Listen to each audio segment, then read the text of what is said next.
মাশাআল্লাহ, দেখুন সরিষা ফুল থেকে মৌমাছি কিভাবে মধু নিয়ে যাচ্ছে। দেখুন কি সুন্দর একটি দৃশ্য, যে অভাব নেই মৌমাছি। আর এটা হচ্ছে আমাদের পশ্চিম চক, ওই যে সামনে শ্মশান।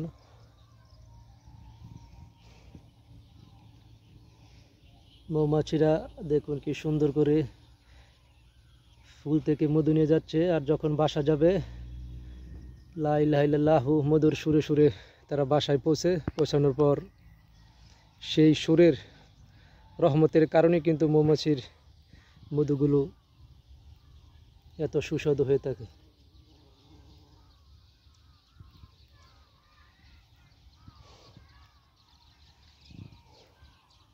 মাশাআল্লাহ মাশাআল্লাহ, দেখুন কি সুন্দর, অভাব নেই। দেখুন সরিষা হলুদ ফুলের রাজ্য। আজ জুম্মাবার, সবাইকে জুম্মাবারের শুভেচ্ছা।